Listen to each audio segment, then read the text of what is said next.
Diduga sopir ceroboh lupa mengunci kabin kemudi, sebuah truk tangki pengangkut bahan bakar milik PT Pertamina mengalami kecelakaan di turunan Jalan Dr. Wahidin, Semarang.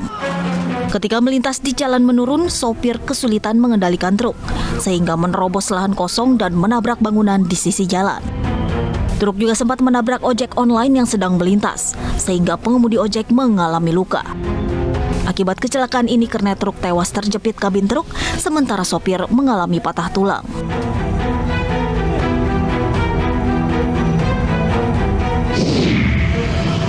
Alfamart Banjarmangu, Strom. 4 pekerja bangunan terpental dari ketinggian 4 meter karena tersengat listrik saat memperbaiki reklame minimarket di Banjarnegara, Jawa Tengah. Sengatan listrik diduga akibat adanya sambungan kawat yang menempel ke kabel listrik PLN bertegangan tinggi. Keempat korban telah mendapatkan perawatan intensif di instalasi gawat darurat RSUD Banjarnegara.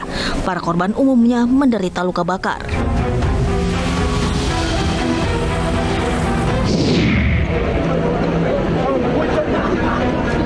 Ayah Brigadir Yosua Samuel Huta Barat datang ke kantor Menko Polhukam bersama perwakilan marga Huta Barat. Kepada Menko Polhukam, Samuel menyampaikan kekecewaannya atas tudingan yang beredar terkait dugaan pelecehan seksual yang dilakukan putranya. Menurutnya, seluruh marga Huta Barat merasa terpukul atas tudingan itu. Sementara itu, Menko Polhukam Mahfud MD menegaskan dirinya tidak bisa berpendapat dalam kasus tersebut. Mahfud mengatakan dirinya hanya mendengar dan mencatat keluhan dan pandangan yang disampaikan keluarga Brigadir Joshua.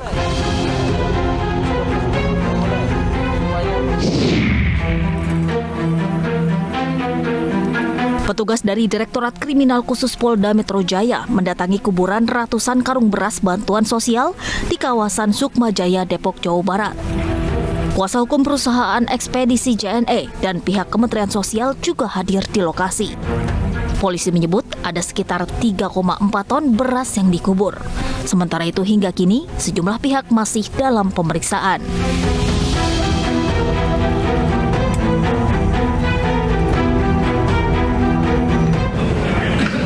Salah satu staf perpustakaan di salah satu SMP negeri di Kota Bekasi, Jawa Barat ditetapkan tersangka kasus pencabulan siswi.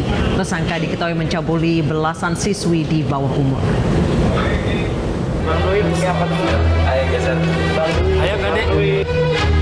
DP ditetapkan sebagai tersangka usai ditemukan adanya bukti melakukan tindak asusila terhadap korban AC, AK, dan RA.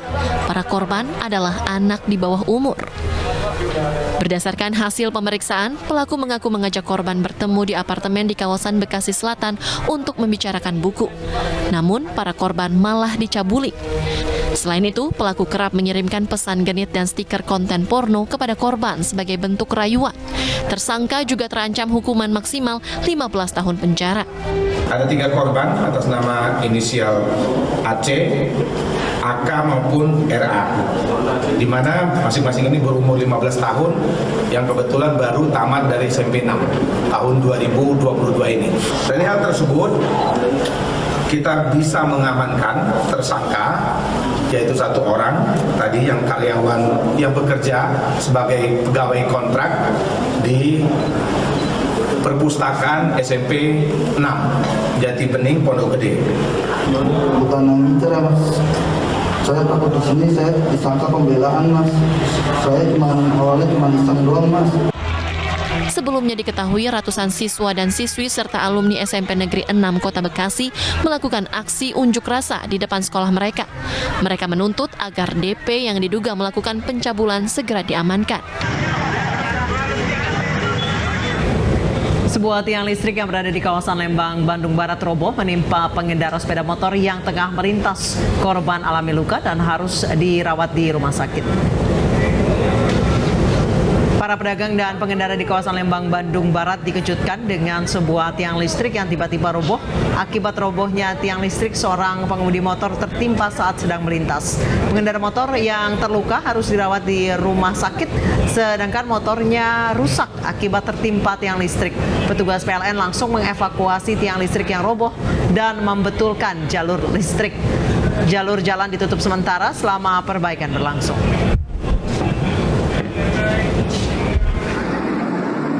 Kebetulan di wilayah Desa Lembang keadaan agak macet, tapi tidak ada angin, tidak ada hujan. Tahu-tahu listrik tumbang. Sementara penyebabnya sedang ditelusuri.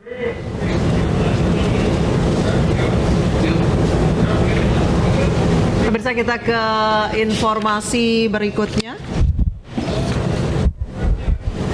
Pemirsa, Partai Perindo mengapresiasi terbitnya PP nomor 24 tahun 2022 tentang peraturan pelaksanaan Undang-Undang nomor 24 tahun 2019 tentang ekonomi kreatif. Partai Perindo berharap PP ini bisa segera dimanfaatkan oleh pelaku ekonomi kreatif untuk mengembangkan usahanya.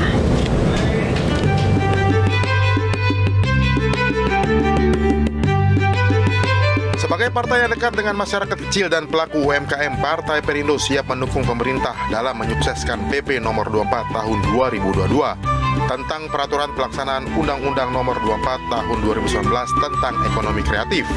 Peraturan yang ditujukan demi mempermudah pelaku usaha dalam memperoleh pembiayaan dengan jaminan produk kekayaan intelektual akan memberikan dampak positif bagi para pelaku ekonomi kreatif dalam mengembangkan usaha mereka. Sebetulnya harus menjadi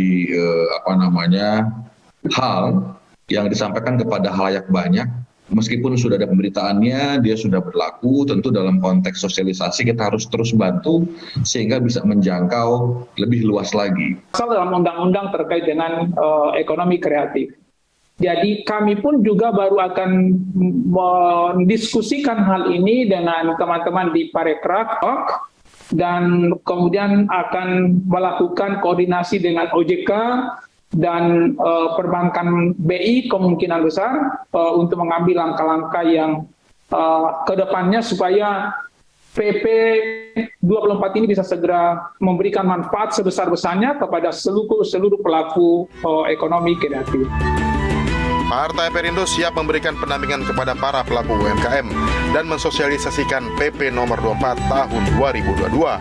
Tim Liputan iNews melaporkan.